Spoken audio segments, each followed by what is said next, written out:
The grand doors of the obsidian court had not opened in 300 years to admit a mortal, and yet there stood Juliette Winslow, her dark hair catching the candlelight of 1,000 floating flames, her chin lifted with a defiance that made the assembled vampire nobility go utterly, dangerously silent.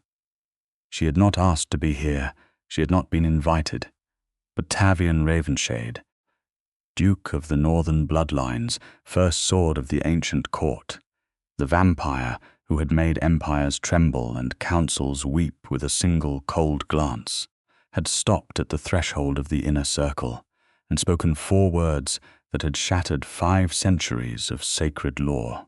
She enters, or I do not. The silence that followed those words was the kind that preceded catastrophe. Juliette could feel it pressing against her skin like static before lightning. She was standing beside a man who looked carved from marble and moonlight, his white hair pulled back from a face of such severe, aristocratic beauty that it hurt to look at him too long, and yet she could not stop looking. His silver eyes were fixed ahead, not on her, but she could feel his awareness of her the way you feel a fire standing close to it in winter. Total, encompassing, absolute. Corvath Nerison, the High Chancellor of the Inner Circle, rose from his obsidian throne at the far end of the hall. He was ancient, older than Tavian, older than the city that pressed down above them in its modern, indifferent chaos. His white hair fell to his waist, and his pale eyes held the flat, cold quality of something that had stopped finding the world surprising centuries ago, until this moment, Duke Ravenshade. Corvath's voice moved through the air like smoke through old stone. The blood law of the inner circle has stood since the founding accord. No mortal may cross this threshold, not because we choose it, but because the accord was written in the blood of our ancestors and sealed by the old magic. To break it invites consequences none of us wish to court. Then court them, Tavian said, without a single tremor of hesitation. Because she does not leave my side tonight. Juliette felt the weight of every immortal gaze in the hall fall upon her like a physical force. Centuries of vampire nobility, dressed in their darkest finery, their pale faces beautiful and terrifying, all watching a human woman, standing at the border of a world she had never been meant to enter. She held herself still. She had survived worse scrutiny than this. She had survived worse than this entirely. What she had not survived yet, though she did not know it in those first crackling seconds, was falling in love with the vampire who stood beside her like a rampart between her and the end of the world. She had met Tavian Ravenshade 6 weeks ago, and everything since had been a free-fall. She was only now beginning to understand. The library where it had started seemed impossibly mundane compared to where she stood now. Juliette worked as a rare manuscript archivist for the Vellum Collection, a private institution buried in the financial district of modern London, its glass tower exterior concealing the 17 subterranean levels of preservation vaults where documents too old, too dangerous, or too valuable were kept sealed from the public eye. She was 26, methodical, brilliant, and entirely unafraid of the dark, which was useful, because the deepest vaults had a particular quality of darkness that seemed to have weight and temperature of its own. She had been cataloguing a collection of 16th century correspondence when she found the letter. It was sealed with wax pressed with a raven in profile, its wings spread, a crown of thorns above it. The paper beneath was not paper at all. She had known immediately. Her fingers had gone cold where they touched it through her archival gloves. Vellum made from something other than animal skin. Ink that had not faded across 500 years, text in 3 languages, one of which she did not recognize, one of which was an archaic form of Romanian, and one of which was modern English that should not have existed on a document this old. She had taken photographs. She had run tests. She had catalogued it under a neutral designation and said nothing to her supervisor, because she had learned long ago that saying strange things to normal people produced only one result, and that result was losing the strange thing you had found. She had taken it home to translate it herself. The letter was an invitation, or, more precisely, it was a summons, addressed not to a person by name but to a function. To the one who holds the archive of the vellum descent, it began, "A debt is coming due. The accord requires a witness of the old blood's knowledge. You will come when the raven calls." She had dismissed it as an elaborate historical artifact. Someone's dark theatre, a collector's game. Then the raven had appeared on her windowsill at 2 in the morning, and the window had been closed. She had opened the window, and the raven had flown inside and landed on the kitchen table, and placed, with a delicacy that no bird should have possessed, a single card beside her coffee cup. The card had an address. Below the address, a single line: "Come tonight, or someone you love will be used instead." Her sister was in Edinburgh. Her parents were in Cornwall. She had a best friend named Rosa who lived 3 streets away. She had gone. The address had led her to a building that looked like a private members' club, which it was, in the sense that its membership was composed entirely of supernatural beings who had been old when the Romans were young.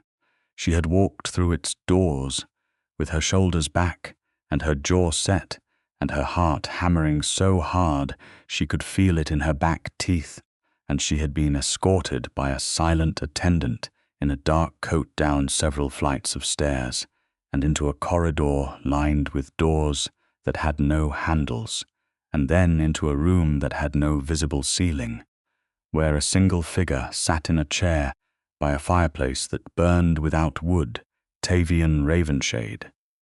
She had thought he was human at first. He was beautiful enough to be human. The white hair should have been a warning. His skin was the color of snow in shadow, perfect and still in the way that portraits are still, without the invisible micro-movements that living bodies make. He was dressed in a dark suit that was cut precisely enough to have cost more than her annual salary, and he was reading a file that she recognized with a jolt as containing her own research notes. "Sit down, Miss Winslow," he said, without looking up. His voice was low and unhurried, and carried the particular quality of something that had learned patience across centuries. "Those are mine," she said. "They are now mine as well," he said. "Please sit. I will explain everything, and then you will help me, and in exchange I will ensure your safety and the safety of those you love. It is a reasonable arrangement. You sent me a threatening letter." "I sent you a letter explaining consequences," he said, with a precision that suggested the distinction mattered to him enormously. He finally looked up. His eyes were silver, not grey. Silver, the way mirrors are silver, reflective and deep and catching light at angles that did not match the angles of the room. Juliette sat down. She sat down because her body recognized something that her mind was still catching up to, which was that she was in the presence of something genuinely ancient and genuinely powerful, and that sitting down was the only dignified response available to her. "What do you need?" she said. He looked at her for a long moment. Something shifted in his expression, almost imperceptibly, the way ice shifts over deep water before it breaks. "Someone took a document from this court," he said. "It was taken 6 months ago during a transition of power that left our security vulnerable. The document is not merely historical, it is a live instrument of the blood law, It contains the names of every vampire in the northern bloodline who has ever made a human witness to our accord. Those names in the wrong hands are a death list. Our enemies are collecting them. And you need me because the document passed through the vellum collection 18 months before it was taken from us, he said. Someone catalogued it there. Someone handled it.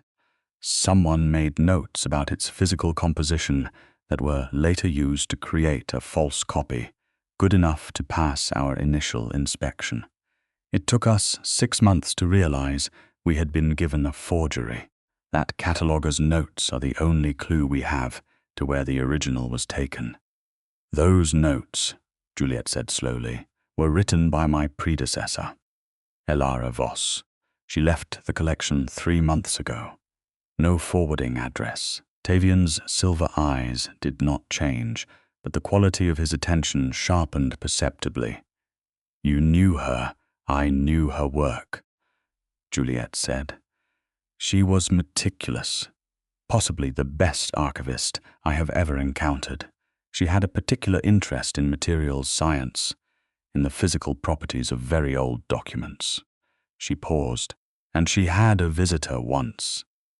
Someone I never got a good look at. Someone who came after hours and stayed for 2 days and left before I arrived in the morning. I remember because the environment controls in the deep vault were altered during those 2 days. Someone had adjusted the humidity and temperature for storage of something very specific. Something specific, Tavian said, such as vellum, produced from materials that have not been commercially available for 300 years. Juliette met his gaze. Yes. They looked at each other across the fireplace, and something passed between them that was not yet named and not yet acknowledged, but was real in the way the oldest things are real, quietly and completely and without requiring permission. I will need your help, Tavian said. Your knowledge of the archive, your access to records that no longer exist in our systems, your understanding of Elara Voss's methods. I am asking you to work with me to find the stolen document before it is used. And if I say no, then I find another way, he said simply. But it will take longer, and people will likely die. In the interval, some of them may be human. She had said yes, because the threat was real, and she could see it was real, and because she was not the kind of person who walked away from something true, simply because it was dangerous. She had also said yes, because something in Tavian Ravenshade's silver eyes was the loneliest thing she had ever seen, and she had recognized it the way you recognize a word in a language you did not know you had learned. The weeks that followed were the strangest and most clarifying of her life. Tavian worked with her in the deep vaults of the vellum collection after hours, his presence creating a particular quality of stillness in the old stone rooms. He did not glamour the other staff. He did not use supernatural persuasion. He asked Juliette to arrange their access, and she did, using the considerable professional authority she had spent years building.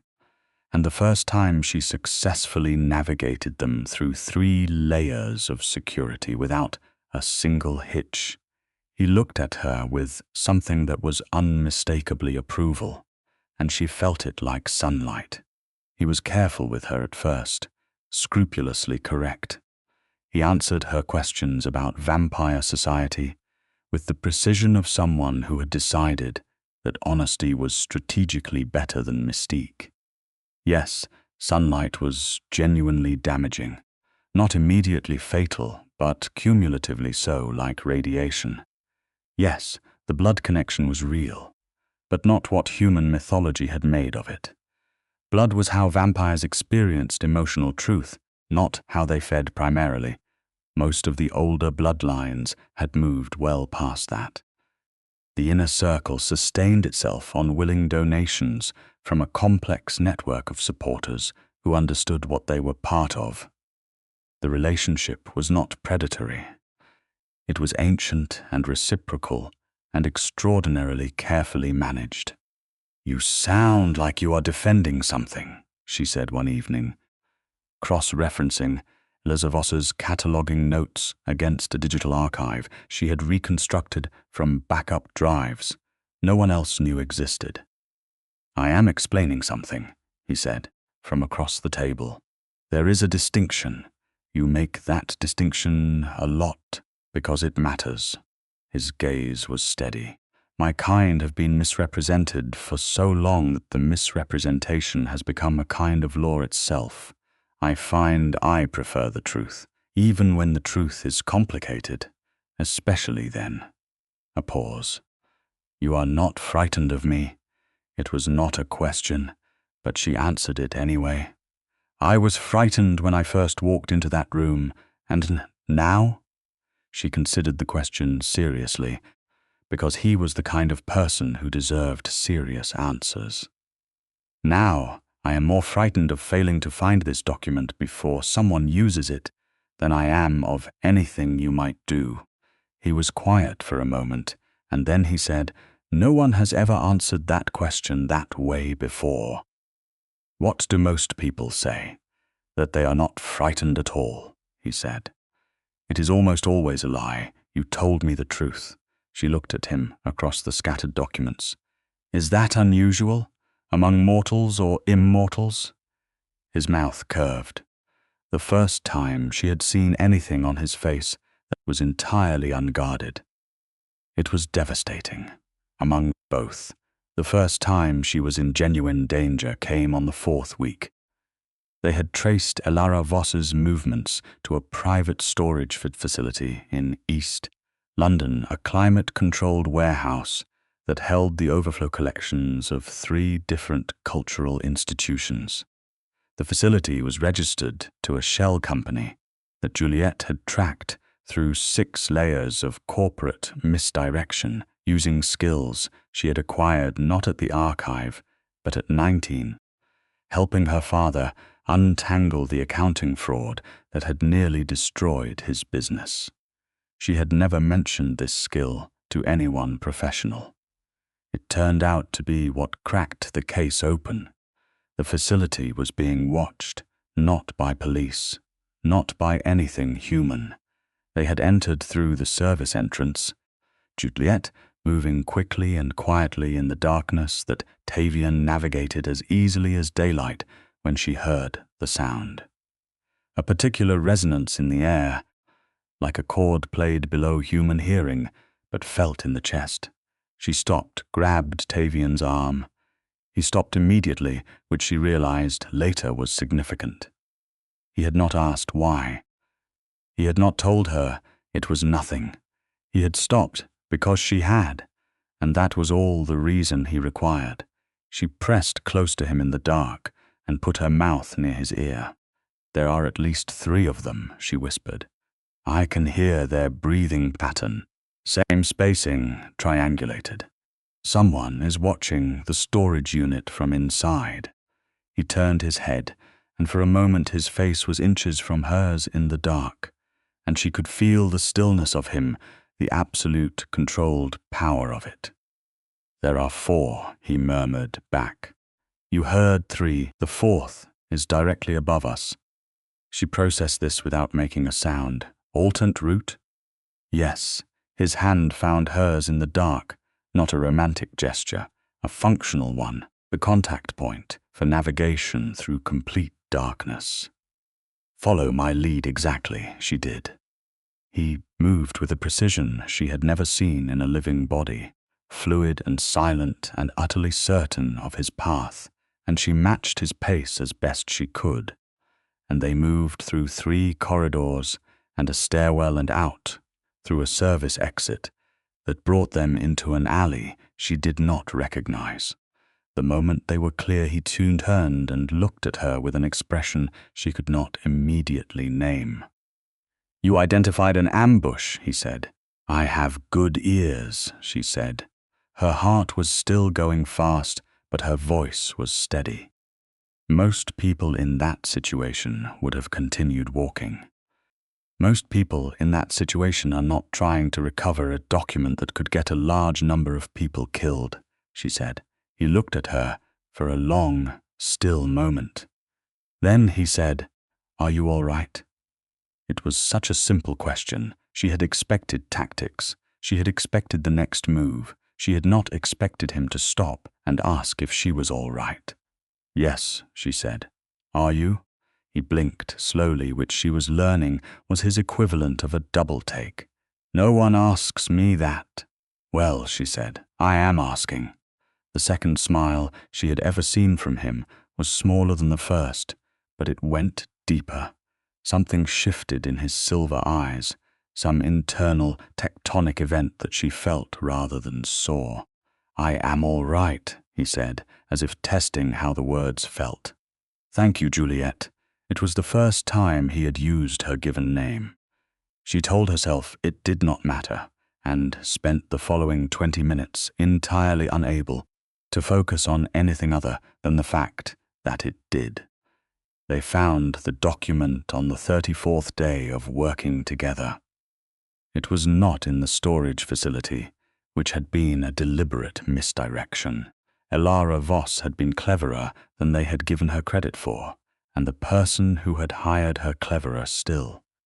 The real trail led through 3 false endings, 2 genuine dead ends, and 1 genuinely harrowing evening in a private auction house in Mayfair, where Juliette had spent 2 hours passing as a collector, while Tavian, unable to enter the sunlit building without preparatory precautions, communicated with her through an earpiece, and she had smiled and nodded at things she did not understand, while internal conducting the most focused, archival analysis of her career. She had found it in a locked box that the auctioneer described as a private piece, not in the catalogue, handled for a client. She had recognized the wax seal from Tavian's description. Ravens, crown of thorns. She had photographed the seal covertly and walked out of the building at a measured pace, and then sat down on the steps outside and let her hands shake for exactly 30 seconds before she put her phone to her ear and said, "I found it." The silence on the other end lasted 2 seconds, which was long for Tavian. "Tell me where." The recovery operation was precise. Tavian had resources she had not fully appreciated until he used them. A network of contacts, both vampire and human, who moved quietly and competently, and within 6 hours the document was in his possession, and the false copy had been recovered from the court's archives and the immediate threat neutralized. It should have been the end of their arrangement. It was not, because 2 nights after the document was recovered, a member of the Inner Circle's outer council was found dead in his home, and the evidence pointed clearly toward the human who had helped recover the document, and Tavian had arrived at Juliette's apartment at midnight with his white hair loose around his shoulders and an expression on his face that was the first genuinely frightened thing she had ever seen on him.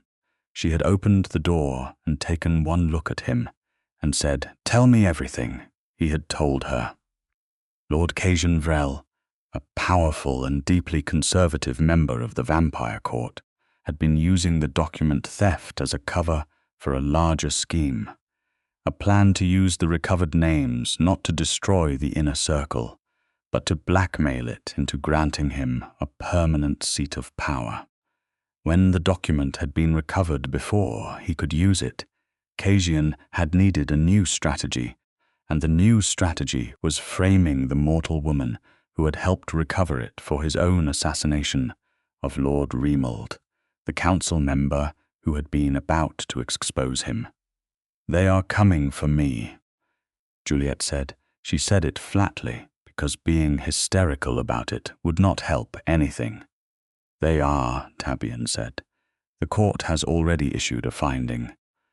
A mortal under a finding has 48 hours before the enforcement arm of the inner circle closes in. Can we go to the High Chancellor? Corvath will not act without proof. Casian is his oldest ally. They have been aligned for 2 centuries.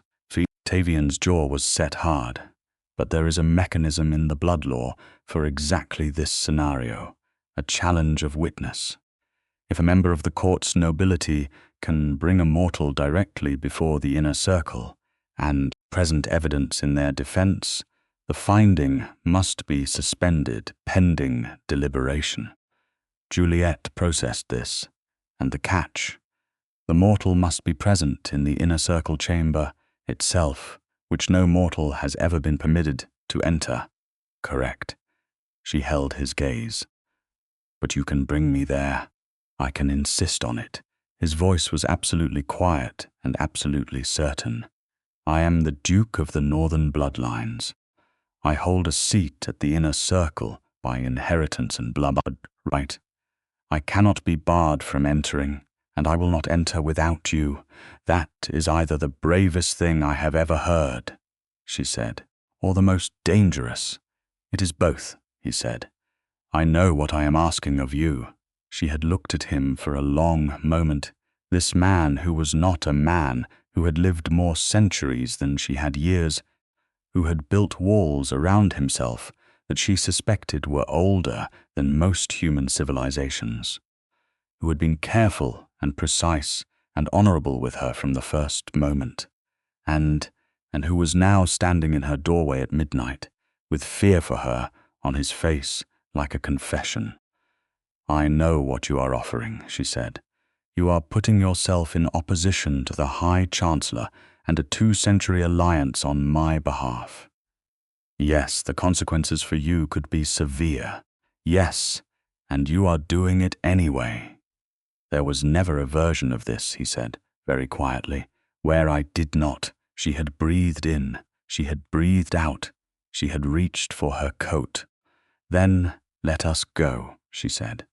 And that was how Juliette Winslow came to be standing at the threshold of the Obsidian Court's inner circle, with the weight of every immortal gaze on her, and a vampire duke at her side who had just refused to obey a 5-century-old blood law.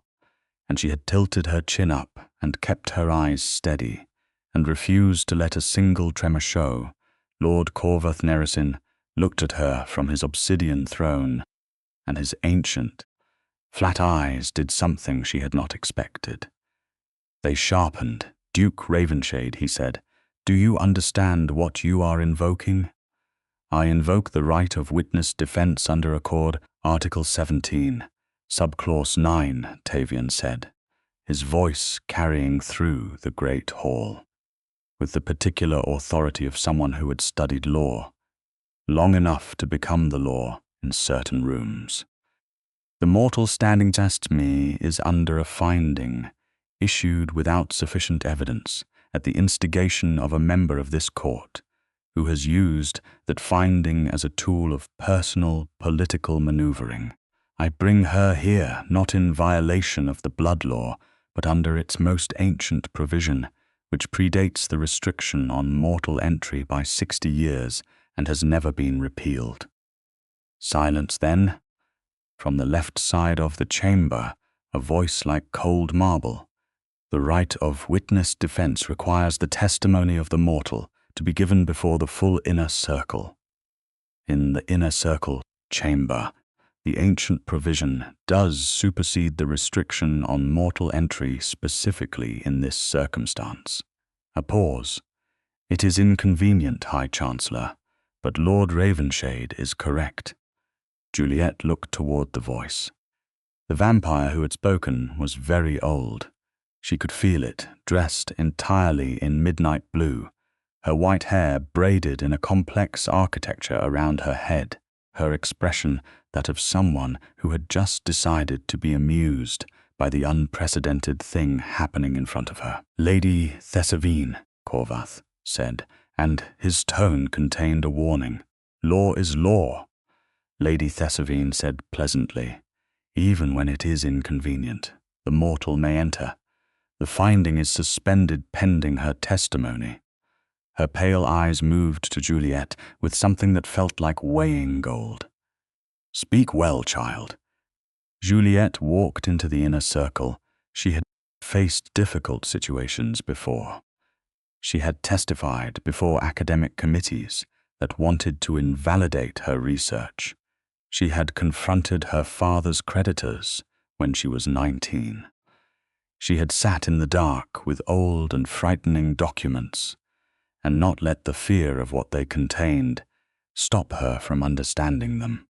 But nothing had prepared her for the specific quality of standing in the center of a chamber full of vampire nobility and speaking the truth about a conspiracy that could shake their entire world. She spoke for 40 minutes.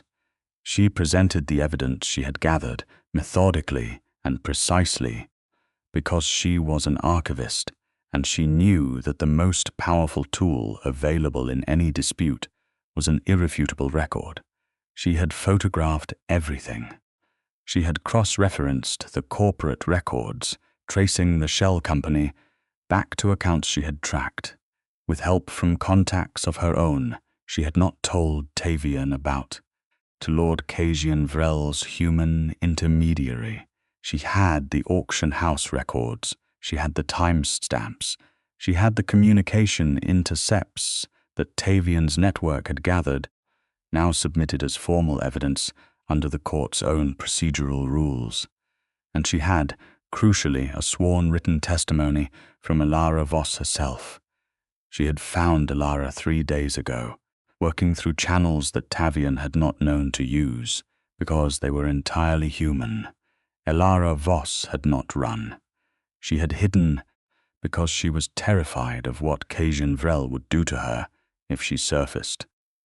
But Juliette had found her, and sat with her in a small flat in Bristol, and listened to the whole story, and persuaded Elara that a sworn testimony submitted through the court's own human liaison office was the safest possible outcome for everyone involved. She had not told Tavian she had done this. She had wanted to be sure first. She could feel his silver eyes on her throughout her testimony. She could feel the precise, careful attention of them, and underneath the attention, something that was not the controlled, measured interaction they had maintained for 6 weeks. Something warmer and more complex, and more alarmed, because he had not known about Elara Voss's testimony, and she could feel him recalibrating. When she finished, the inner circle chamber was very quiet. Lord Casian Vrel, who had been present for the testimony because the blood law required the accused's accuser to be present when the defense was given, rose from his seat. He was very old and very dangerous. She could feel that even standing 20 feet away, and his pale face was constructed into something that was trying to be contemptuous and not quite managing it. "This is the testimony of a mortal," he said, "a mortal who was hired as an instrument of investigation and who has every incentive to serve the interests of the Duke who brought her here." "The documents do not have incentives," Juliette said calmly. "The corporate filing records do not have incentives. The timestamps on the communication intercepts do not have incentives." She met his pale gaze without flinching. "Lord Vrel, I am an archivist. I do not construct records. I find them, and everything I have presented to this court is findable, verifiable, and reproducible by anyone in this room who chooses to look." "She is mortal," Casian said again, and now there was a thread of something almost desperate in his marble-cold voice, because he was realizing his leverage was failing. "The blood law," Lady Thessavine said, from her seat, "does not make evidence disappear simply because the person who found it has a heartbeat." Juliette heard a sound from the assembled court that might, in a room full of humans, have been called a murmur of agreement. Corvath studied her for a long moment from his obsidian throne. She held his gaze. She was afraid. She was genuinely, deeply afraid. But she had learned. At 19, standing in front of men twice her age, who wanted to take everything her family had, that fear and capability were not in opposition. You could be terrified and still be the most dangerous person in the room if the danger you carried was truth. Lord Tavian Vrel, the High Chancellor, said at last. You will present yourself for formal questioning tomorrow at the blood hour. He looked at Juliette. The finding against the mortal Juliette Winslow is hereby suspended, permanently pending the outcome of the inquiry into Lord Vrel. A pause, and then something crossed Corvith's ancient face that she suspected was in its own way respect. You may go. Tavian was at her side before the last syllable finished sounding, and his hand was at the small of her back. And she felt the warmth of the gesture, like something she had been cold without for a long time. She let him guide her out of the inner circle, through the great doors, along the corridor of doorless rooms, up through the layers of the building that pressed around them with the weight of centuries, and out into the London night where rain was falling in the soft, insistent way of November, and the streetlights turned everything amber. He moved past them, indifferent and continuous, and entirely unaware that in the room they had just left. History had been rewritten. She stopped on the pavement and tilted her face up to the rain. And breathe yet, Tavian said. Give me just a moment, she said. He gave her the moment. He stood beside her in the rain, which he did not seem to mind, and waited, and that waiting was one of the most extraordinary things he had ever done for her, even accounting for everything else.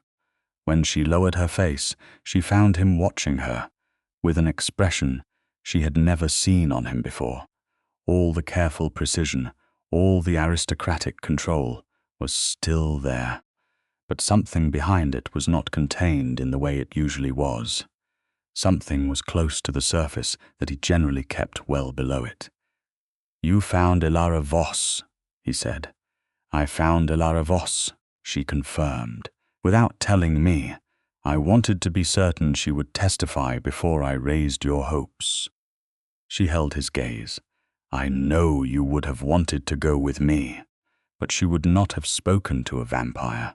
She was terrified. She needed another human in that room. He was quiet for a moment. The rain came down between them, silver in the lamplight. You have been protecting me, he said.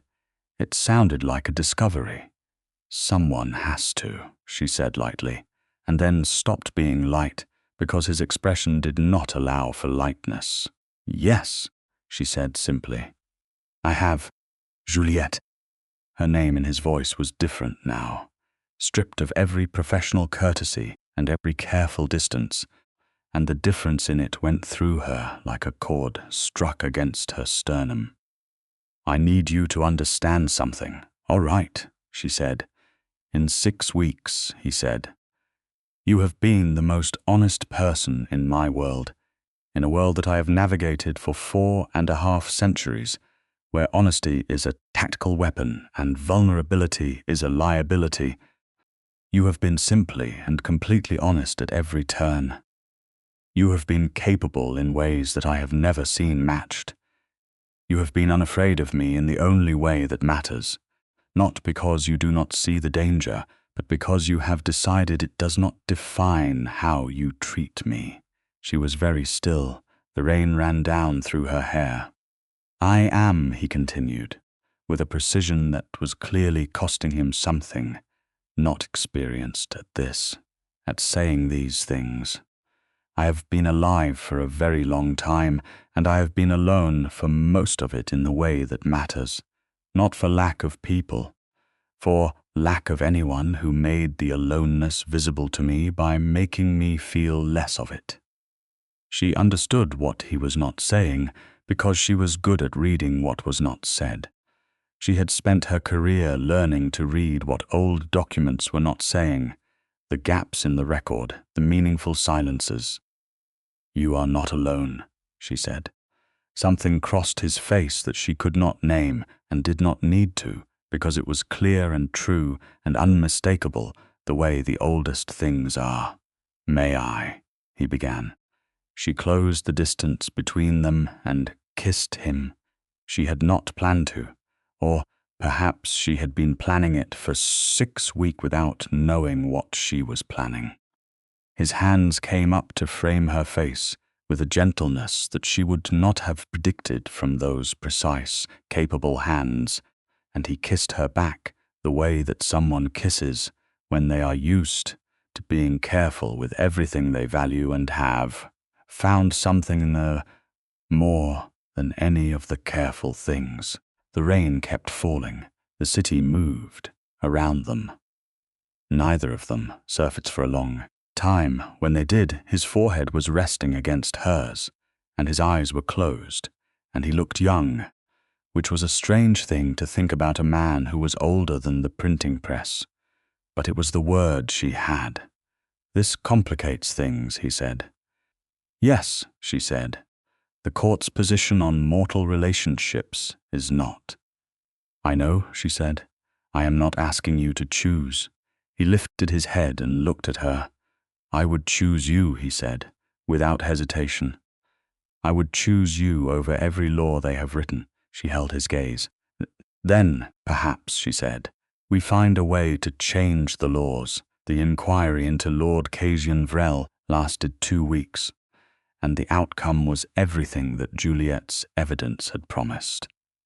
Tavian Vrel was stripped of his seat on the inner circle. His bloodline's holdings were placed under court supervision, and 3 of his human intermediaries, including the intermediary who had first approached Elara Voss, were handed over to human authorities through the court's liaison structure, a mechanism that existed precisely because the 2 worlds were not as separate as most people in either of them believed. Elara Voss was offered a formal court apology and the guarantee of protection for herself and her family, which she accepted after several long conversations with Juliette in Bristol, who drove up twice on weekends to sit in the small flat and drink tea and remind Elara that she had done the right thing at the most difficult possible moment, which was all any of them could do. Juliette met with Tavian every day during those 2 weeks. The work was over technically, but the habit of each other had taken root, and neither of them seemed interested in dismantling it. He met her outside the vellum collection when she finished in the evenings. She brought him coffee, which he did not drink but seemed to find touching as a gesture. He taught her, over the course of 6 evenings in the building that housed the outer court, the history of the vampire world in the city, things she had been trying to piece together from documents for weeks, that he could simply tell her clearly and directly, and with the particular authority of someone who had been present for most of it. She told him about her father's accounting crisis, the first time she had told anyone outside her family. She told him why she had become an archivist, because she had spent her childhood in her grandmother's house in Wiltshire, where the library was the oldest room, full of books that smelled of time and safety, and she had decided at 8 that the thing she most wanted to do was understand old things and take care of them. He listened to all of it with the quality of attention she had come to recognize as one of his most distinctive characteristics, which was that when Tavian Ravenshade listened to you, you were the only thing in the world. She asked him once carefully about his long life. Not the history of it, but the interior of it, what it felt like. He was quiet for a long time before he answered.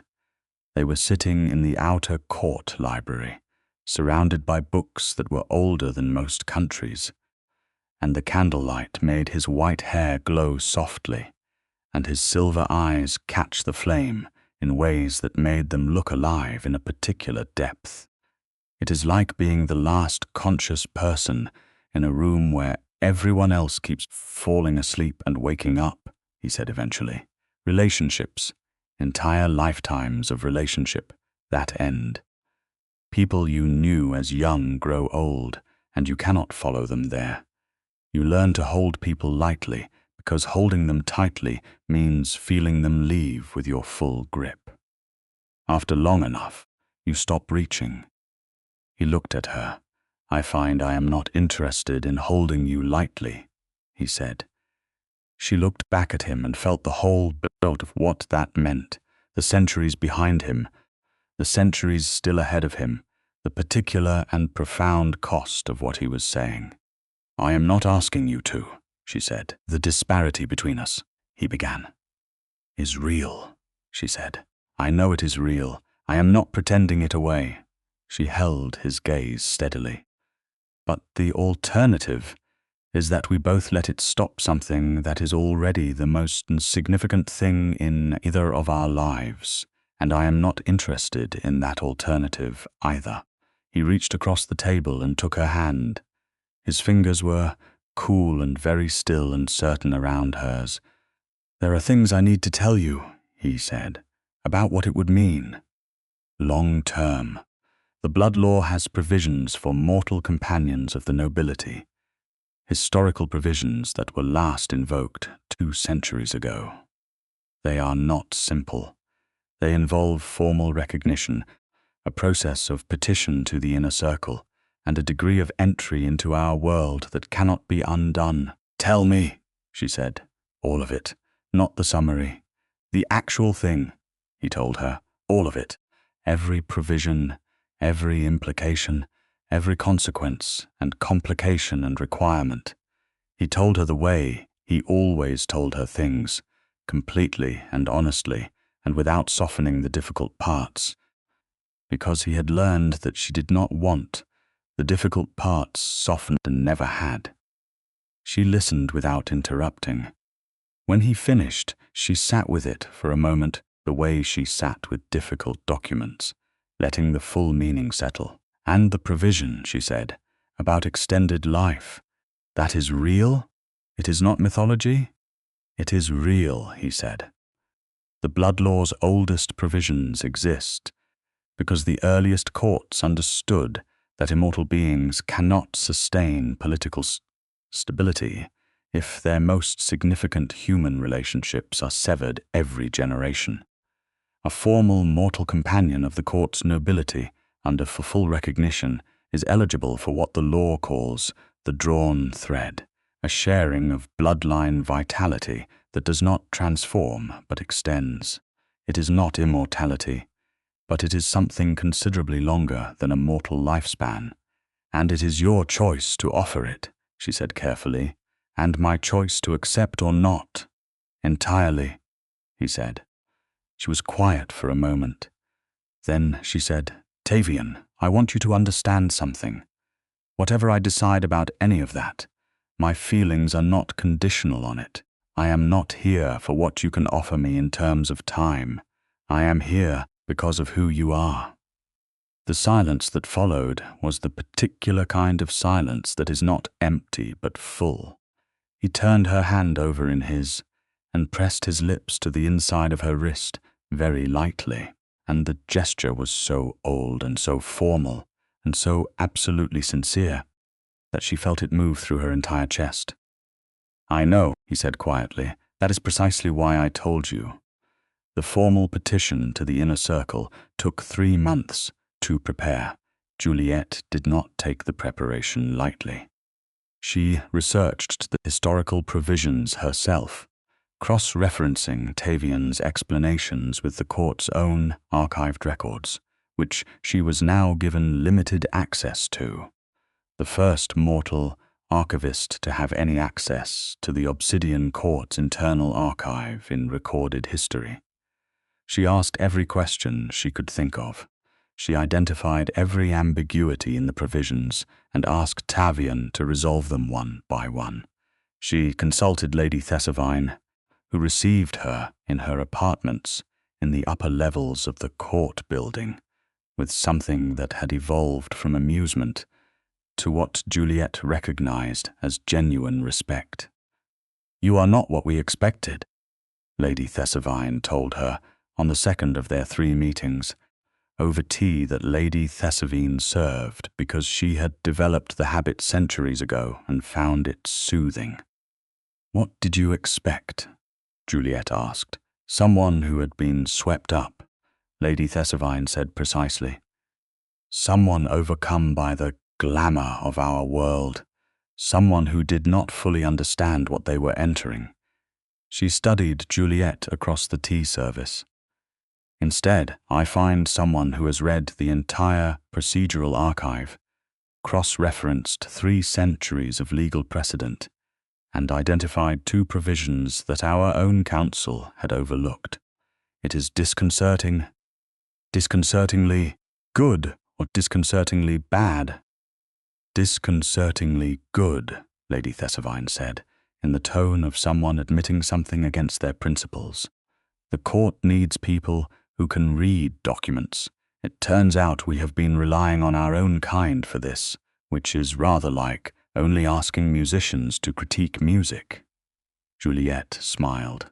"I am available for archive consultation on a professional basis." Lady Thessalvine's ancient eyes glimmered. "I thought you might be." The night of the formal petition arrived with the weight of something inevitable. The inner circle chamber looked different with Juliette standing in it as a prepared petitioner rather than a desperate defendant. She had time to notice the architecture now, the ribbed vaulting of stone that could not have been built in any century after the medieval, the windows that showed nothing, the floating candles whose flames moved without wind, the obsidian surfaces that caught reflection at strange angles. It was extraordinary. It was the most extraordinary room she had ever been in. And she had spent her life surrounded by extraordinary things. Tavian stood beside her, dressed with the formal precision of someone who had attended important courts for centuries, his white hair down for the first time in a public setting which she had learned was a court signal of significant personal commitment. When she had seen it, she had said nothing, but she had taken his hand before they entered the building, and held it until they were inside. Lord Corvath Neresin presided. The full inner circle was present. 15 vampires of extraordinary age and power arranged around the obsidian chamber like a constellation of pale, watching stars. Juliette presented the petition herself. She had written it, every word of it. Tavian had reviewed it and offered comments that she had considered carefully and incorporated where they were valid and declined where they were not. And he had respected every decision she made about her own petition with a thoroughness that she found deeply characteristic of him. She spoke about what she was asking for. She spoke about what she understood it to mean. She spoke about the history of the provision and why it had been written, and how its original intent was not merely political convenience, but a recognition that the 2 worlds could not be kept permanently separate without cost to both. She spoke, briefly but clearly, about Tavian, not about her feelings, which were her own, but about what she had observed of him over the preceding months, his honor and his precision and his fundamental commitment to truth, even when truth was uncomfortable. And then she stopped speaking and stood straight and waited. Corvath looked at her for a long time. "The blood law's provisions are clear," he said at last, and his tone had shifted from the flat authority of their first encounter. There was something else in it now, something that was perhaps the ancient and difficult thing called having one's assumptions rearranged. "The petition is formally valid. The inner circle will deliberate." The deliberation took 4 hours. Juliette and Tavian waited in a room off the main corridor, and Tavian was very still in the way she had come to understand meant he was managing something significant internally, and she sat beside him on the austere bench, with her shoulder against his and her hand in his, and they did not talk much because they did not need to. "Whatever they decide," she said once. "Yes," he said, which was not a word technically, but she heard everything he meant by it. "I am not going anywhere," she said. "That is not conditional." He turned and looked at her, and, for a moment, every one of his 400-and-something years was in his face, everything he had survived and lost and let go and learned to hold at a distance, and underneath all of it, something new and unguarded and alive. "I know," he said. "That is the single most extraordinary thing I have encountered in 4 centuries. She kissed him, there in the austere waiting room of the obsidian court, and he kissed her back with a thoroughness that suggested he was not thinking about the inner circle at all. When the doors opened and Corvath's attendant appeared in the doorway, they were still sitting with their foreheads together, and the attendant had the particular expression of someone who had expected many things in their long service to the court, but had not expected this specific thing. The petition was granted. The formal recognition was conducted 3 nights later, in a smaller ceremony attended only by the inner circle and 3 witnesses of Juliette's choosing, Rosa from 3 streets away, who arrived in her best dress and spent the entire ceremony alternating between open-mouthed awe and narrowed analytical attention, and Juliette's sister from Edinburgh, who had been told the truth 3 weeks earlier in a conversation that had lasted 4 hours, and ended with her saying, "Well, this explains the white hair, and does he have nice friends, and Elara Voss, who came because Juliette asked her, and because Elara had decided that witnessing something remarkable was better than hiding from it." The recognition ceremony was old.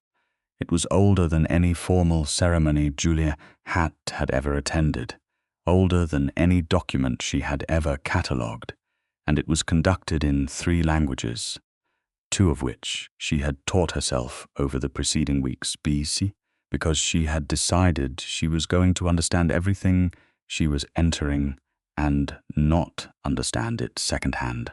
When Corvath asked her, formally, whether she entered this recognition freely, and with full understanding of its scope, she said yes in all 3 languages. And she heard Lady Thessavine, in the assembled witnesses, make a sound that was unmistakably approval.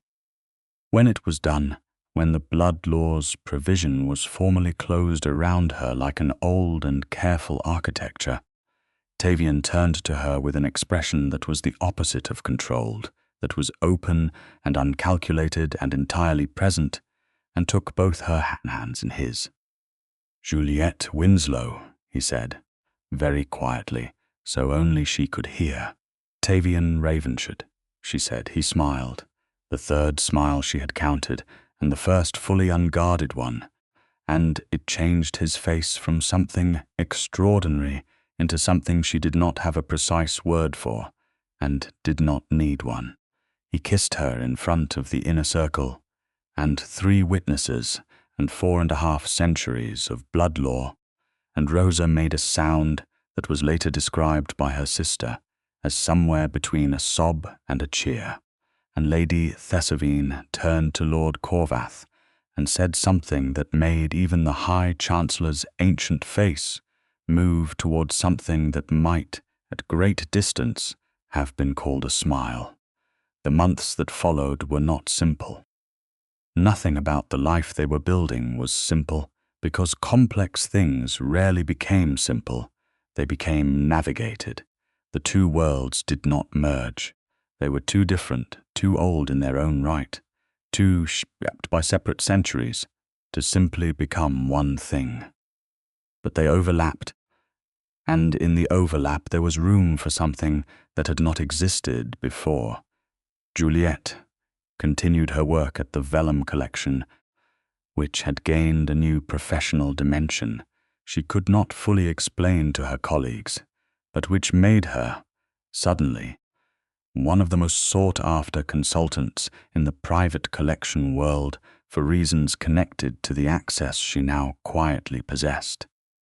She negotiated, carefully and privately, a formal professional relationship between the Vellum Collection's deep archive and the Obsidian Court's historical records, the first such institutional relationship between the human scholarly world and the vampire court system in the history of either. She was very proud of this. She told Tavian about it the night the agreement was signed, and he listened with the focused attention that was still one of his most extraordinary qualities. And when she finished, he said, "You built a bridge between two worlds with a simplicity that she found more moving than any elaborate praise." "We did," she said. "You gave me access to the court's records. You knew what to do with them," he said. "That is the difference."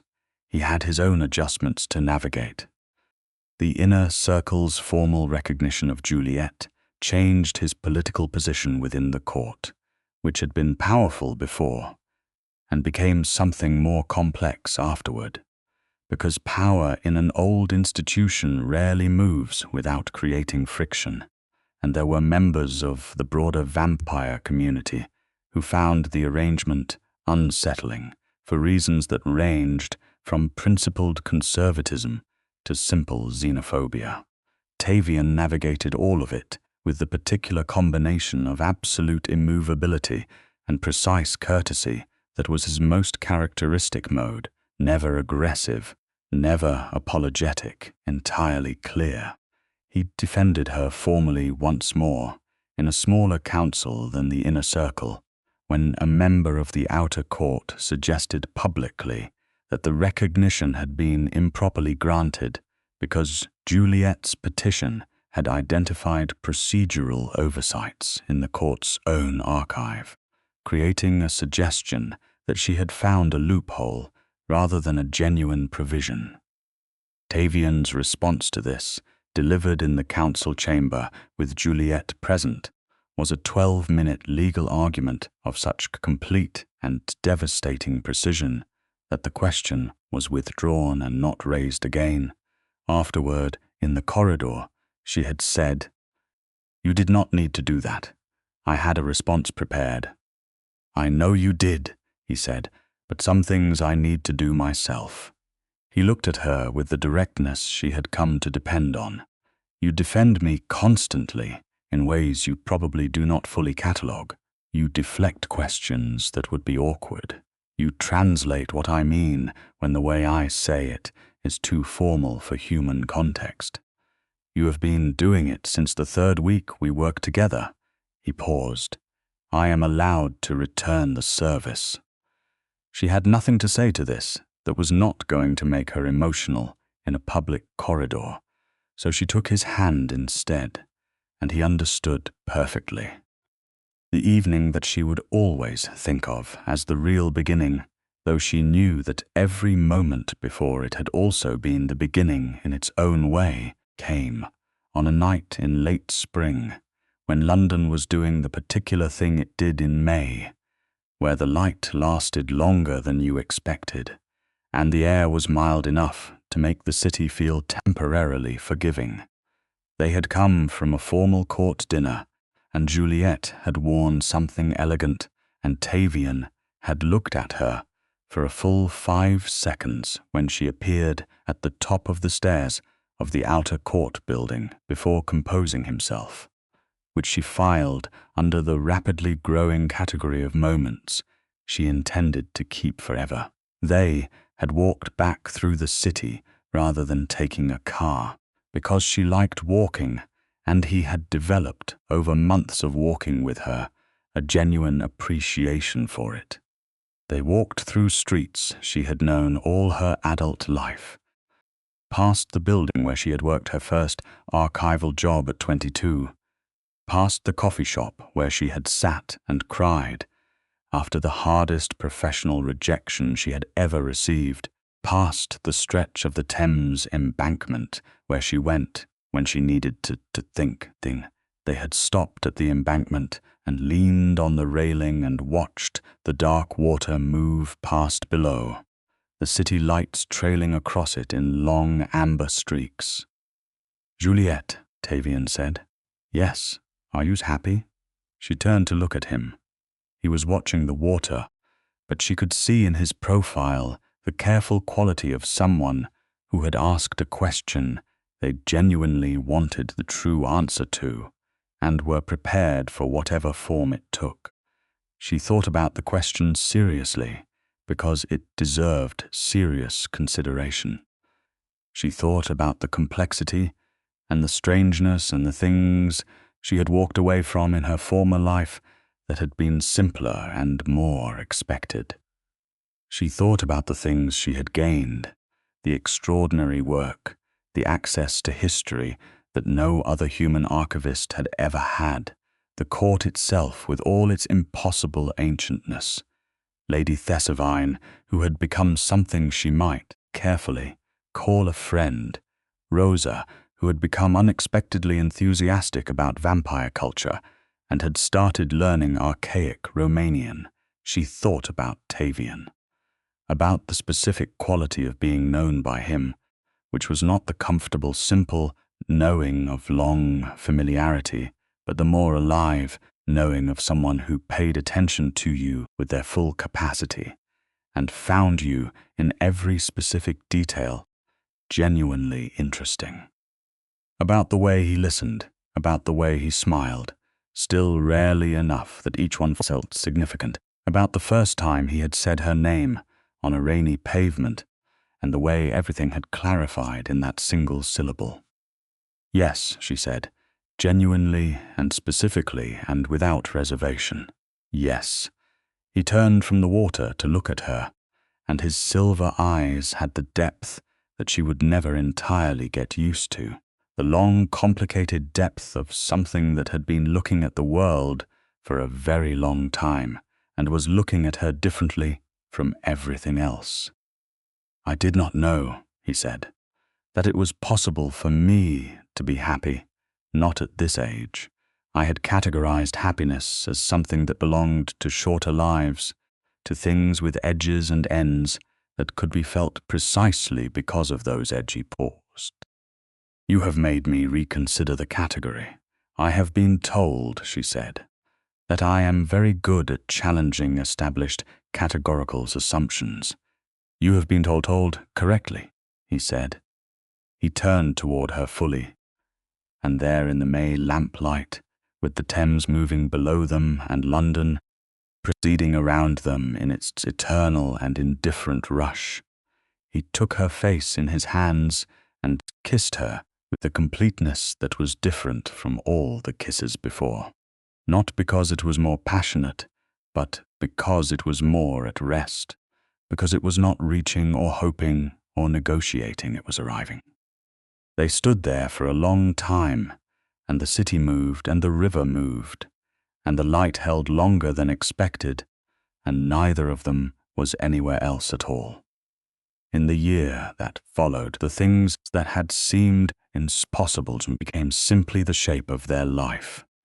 Juliette's formal position as an archivist of the Obsidian Court was eventually given an official title, Immortal Consultant of the Inner Archive, a title that had not existed before her and was created specifically to describe what she already was.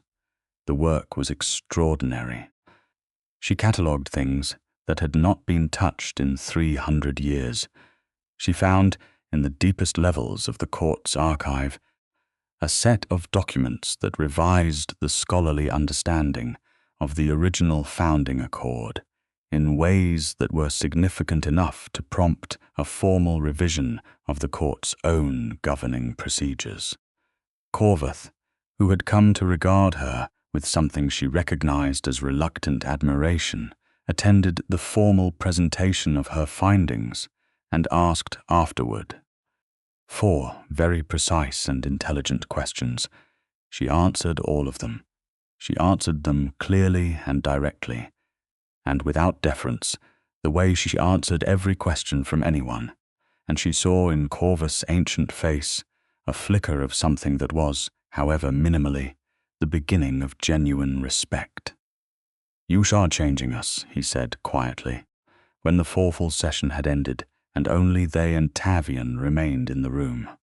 "I hope so," she said. "I mean that gently. I understand how you mean it," Corvus said, which was something she had not expected from him. He looked at Tavian. "You were right about her." Tavian, who was very good at not showing satisfaction in public settings, showed a small amount of it now. "I usually am," he said. "It is inconvenient for the people who disagree with me." Corvus made a sound that was, against all odds, approximately a laugh. Elara Voss returned to archival work with a formal position at a private collection in Vienna that Juliette had quietly facilitated through her expanding network. They corresponded regularly, and once Elara had settled into her new positions, she wrote to say that she was unexpectedly all right, and that witnessing something significant had been better than she had expected.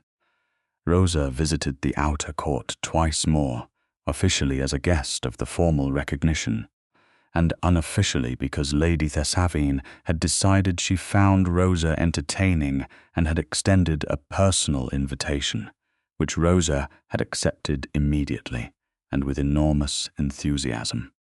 The friendship that developed between a human woman who fixed vintage electronics for a living and a vampire noble who had been alive for 800 years was one of the stranger and more delightful things Juliette observed in her new life. Lady Tavian told Juliette once, over their tea, that the court had been unchanged for so long that it had begun to confuse stillness with health. "Change is not damage," she said, with the particular conviction of someone who had needed a long time to reach that conclusion. "I should have said so sooner." "You said it now," Juliette said. "Yes." Lady Tavian looked out the window at the London afternoon, the particular grey-gold light that the city produced in autumn.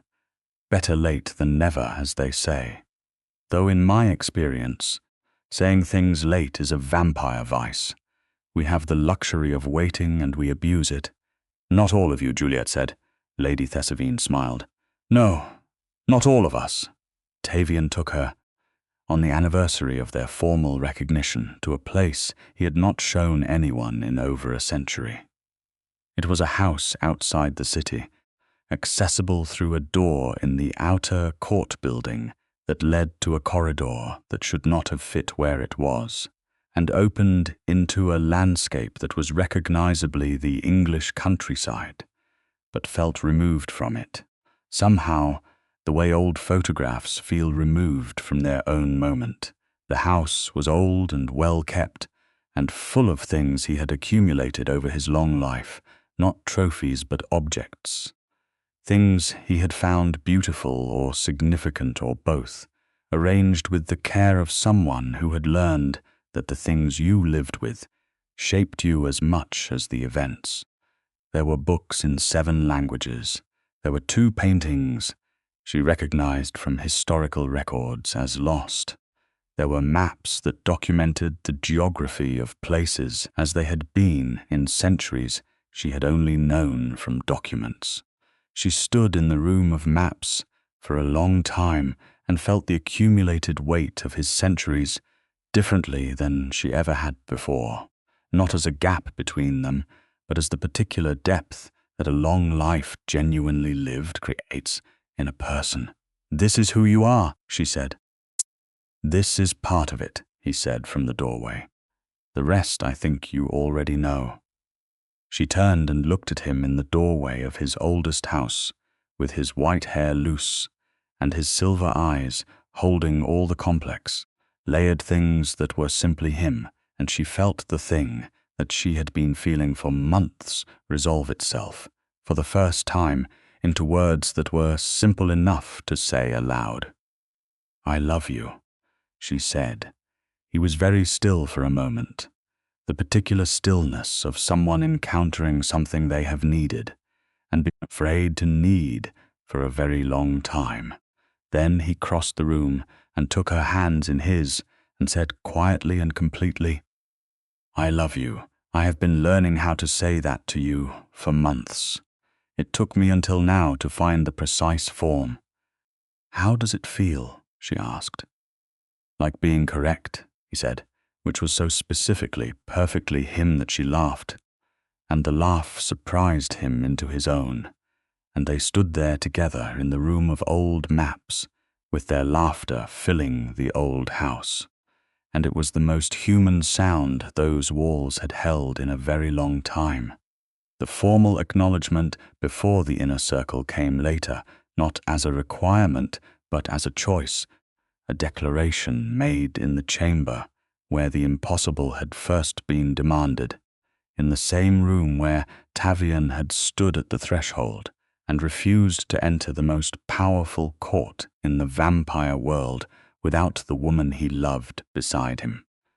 He had said then that she was not a condition of his service, but a condition of his presence, and the court had eventually understood that these were not the same thing. Now, standing together before Corvath and the full assembled inner circle, Tavian spoke with the precision and the warmth that she had come to know were not opposites in him, but the same thing from different angles. He spoke about what she meant to the court, formally and historically. He spoke about what she had changed in the archive, in the bridge agreement, in the procedural revisions that had come from her findings. He spoke about the blood law provisions and the work that had gone into the formal recognition, and then he stopped speaking formally and said simply, "She makes us better. She makes me better, and I intend to spend a very long time making sure she knows it." Juliette, who had prepared remarks of her own, took one look at him and decided her prepared remarks could wait. "The court had never permitted a mortal in the inner circle," she said, "to the assembled vampires, to the High Chancellor, to the ancient and watching faces arrayed around the obsidian hall. And till it did, and the world did not end, something began in Stavian. That is how it usually goes. The things that seem most impossible are mostly just things that have not happened yet. The inner circle, as a body, was not given to applause. But Lady Thessavine began it, and it spread, and for the second time in the history of the Obsidian Court, the hall filled with a sound no one inside it had expected. Tavian looked at Juliette with his silver eyes and his centuries, and his careful, extraordinary heart, and she looked back at him with everything she was and everything she was becoming, and around them the old world continued, changed and continuing, the way the oldest things do when something true finally enters them. They left the inner circle together, as they always did, as they would always do from now on, side by side, through the great doors, out into the world that was both of theirs, through the city that had no idea what it held beneath it, into the night that was long and wide and full of everything still to come. She took his hand, he held hers. The rest was time which they had, and love which they had always had, and the long, beautiful, complicated, extraordinary work of a life that had decided to be extraordinary and refused to be anything less.